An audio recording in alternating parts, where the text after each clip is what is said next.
A new deal was reached between SAG-aftra and video game studios regarding the use of AI in video games. And while some people are saying this is a victory for the actors, for people who don't want to see AI taking over video games, this is actually bad news for them because it essentially just legitimizes it and it's going to open up the floodgates to have more AI in video games in the future.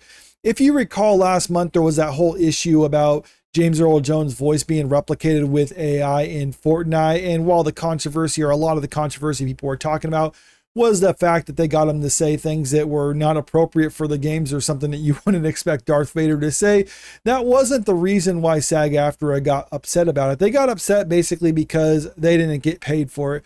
Now, James Earl Jones' estate got paid and compensated for his voice being replicated, and they actually signed off on it. SAG-aftra didn't approve of it, so that's why they were upset about it, and they're wanting to sue Epic Games as a result of all this.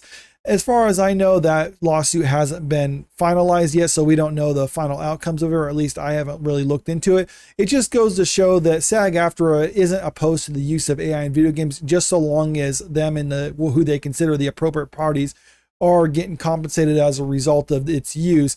That's kind of what's going on in regards to this deal that they've signed between the union and the gaming studios. Video game performers on strike for almost a year over AI issues reach a tentative deal. And yes, that's what the headline said. This strike has been going on for about a year now because it says in this article that AI is obviously going to have an emerging effect on the entertainment industry, but they think voice actors are particularly vulnerable to its use because it's a lot easier to replicate an actor's likeness in a video game or their voice in a video game as opposed to trying to replicate an actor on screen. And some actors are upset about the fact that they can just go in and record one session and they use that to basically train the AI in order to create the voice for the remainder of the game. So actors who tend to charge by the session, or that's usually how the union contracts works, you get paid so much per session, they'll just get paid for one, and then the studio will basically just save money by replicating it throughout the rest of it. I'm imagining this new deal for them that they're going to reach is basically going to say that you have to pay them for more work than just that one session. Maybe it's not going to be as much since they're not necessarily going to have to come in as often if they're just going to be coming in for one time in order to record enough dialogue that they can replicate throughout the rest of the game. I haven't seen their contract, so I'm not sure what it's going to be like, but I imagine it's pretty much just going to be something along those lines. So actors are happy because they don't have to do as much work and they're still going to get paid accordingly for that.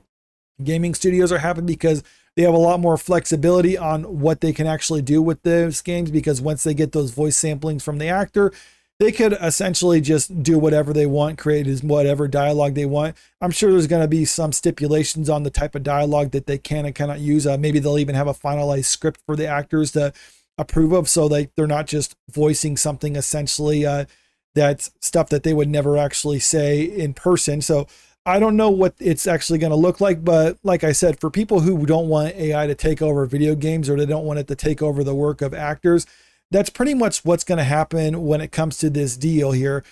Patience and persistence has resulted in a deal that puts in place the necessary AI guardrails that defends performers' livelihood in the AI age.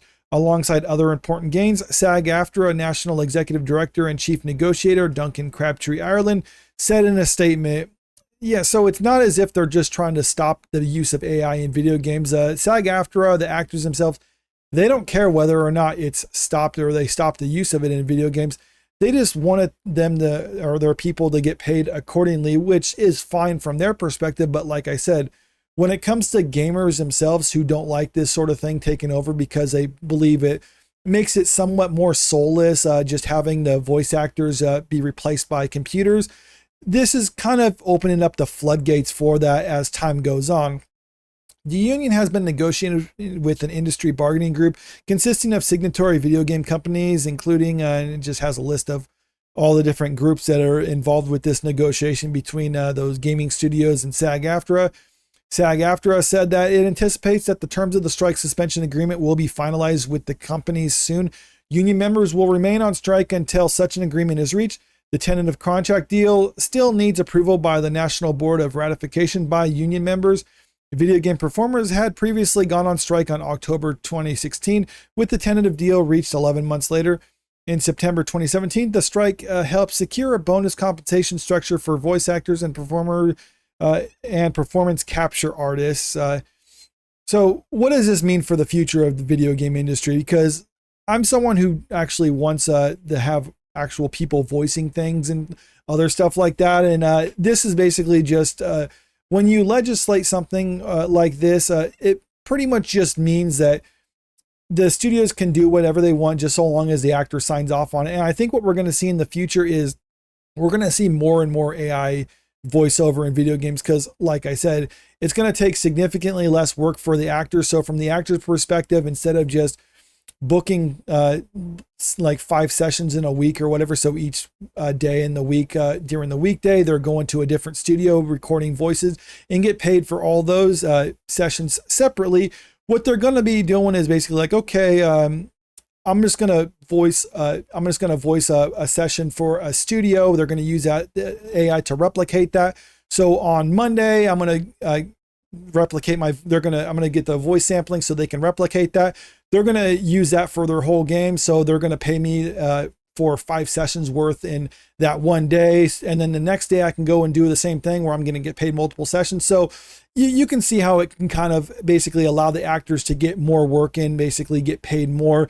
So they're going to be happy with all this. The game studios are going to be happy because, well, they can actually just do more with the voicing, because once they actually have the voice samplings from the actor, they can do whatever they want. It might even be a point where they don't even have to actually bring the actor in. They have enough samples of their voice where like they just contact them and be like, hey, this is the script for our game.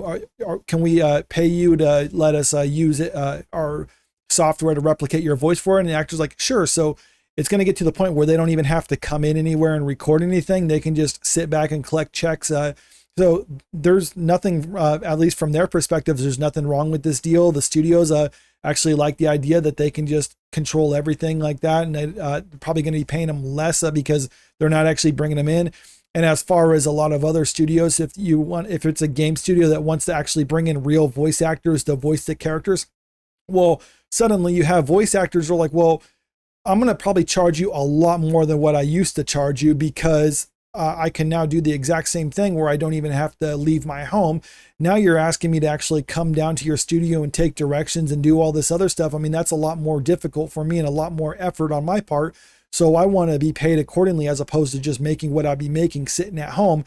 So I think you're going to see less and less studios actually use real voice actors in the future because of this deal that they reached right now. So like I said at the start, if you're a gamer who didn't want AI to take over video game industry, well, Sag-aftra basically just paved the way for all that. But let me know what you think about this in the comment section below. And also, if you haven't already, make sure you click that subscribe button if you want to stay up to date with the latest entertainment news.